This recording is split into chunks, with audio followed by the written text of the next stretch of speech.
السلام عليكم ورحمة الله وبركاته. صباح الخير يا شباب.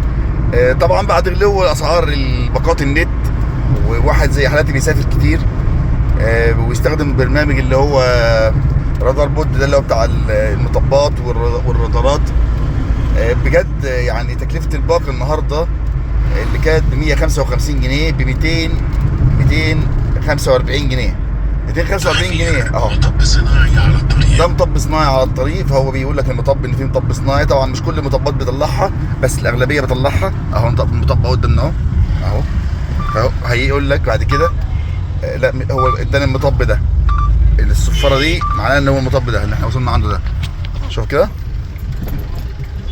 هيقول لك دلوقتي حالا. طبعا ديت سرعه نت. هيقول لك هل كانت التحذير صحيحا؟ ايوه يا باشا. اخبرني نعم ام لا. تدوس له ايه لايك.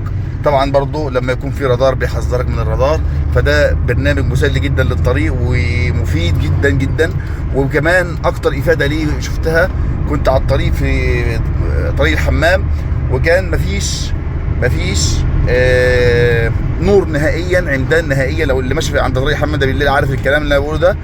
وقال لي ان في حادث على الطريق، وطبعا انا فكرته بيشتغلني. دخلت على الطريق، قيس فجأة لقيت عربية في قدر الله عليها، ربنا يعوض اصحابها يا رب خير، عامله حادثه ومفيش نور معاهم نهائي، والراجل واقف بالموبايل ورا العربيه وبيشاور ليها. طبعا الله يعيننا على حالنا. بس فعلا باقات النت كده بقت بصراحه يعني بجد حرام. يعني انا باقة النت عندي 3 باقات نت، ارضي 2 ارضي وواحد ده دول ثابتين.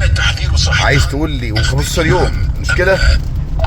برضه قال لي مطب تاني اهوت. وطبعا تحذير صحيح، لان المفروض ان انا ادوس له لايك، وانا ما دوستش هو بيمشي اصلا التحذير. لما تلاقي الباقه بتاعتك اصبحت ما بتكفكش 15 يوم ب 1000 جنيه باقات نت ارضي وموبايل، وكمان زيهم 2000 جنيه في الشتاء.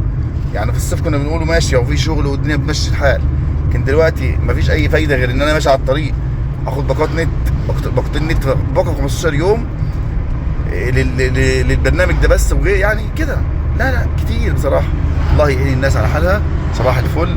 البرنامج ده اسمه رادار بود اهو، رادار بود اهوت.